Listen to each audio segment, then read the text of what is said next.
മീക്കുട്ടീനെ പറ്റി പറയാനാണ് എങ്കിൽ ഞങ്ങളുടെ വീട്ടിൽ ഞങ്ങൾ ഏറ്റവും കൂടുതൽ കാത്തിരുന്നുണ്ടായ വാവയാണ്. സോ ലൈക്ക് 7 years ഓഫ് വെയിറ്റിങ്ങിന് ശേഷം വരുന്ന ബേബിയാണ്. അപ്പം എന്താ പറയുക, ഞാനും ചേച്ചിയും ഭയങ്കര ക്ലോസാണ്. അപ്പം എനിക്ക് മീക്കുട്ടി എന്ന് പറഞ്ഞു കഴിഞ്ഞാൽ എൻ്റെ വാവേനെ പോലെ. കാരണം ഞാനും ചേച്ചി തമ്മിൽ 11 വയസ്സിൻ്റെ വ്യത്യാസമുണ്ട്. അപ്പം എൻ്റെ മമ്മീനേക്കാളും കൂടുതൽ എന്നെ ടേക്ക് കെയർ ചെയ്തിട്ടുള്ളത് എൻ്റെ ചേച്ചിയാണ്. അപ്പോൾ അവൾ എനിക്ക് like she was my mom.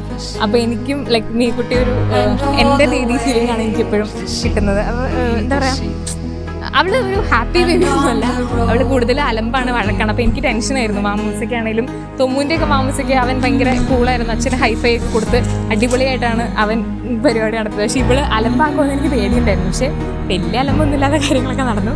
അപ്പം ഞങ്ങളുടെ വീട്ടിലെ ലൈക്ക് ഹാപ്പിനെസ് എന്ന് പറയുന്നത് തന്നെ തൊമ്മും നീയാണ്, 2 പിള്ളേരാണ്. ശരിക്കും പറഞ്ഞാൽ ഞങ്ങളെല്ലാവരും ഞങ്ങളുടെ ലൈഫിൽ ഏറ്റവും ഹാപ്പിയസ്റ്റ് മൊമെൻറ്റ്സിലൂടെയാണ് കടന്നു പോകുന്നത്.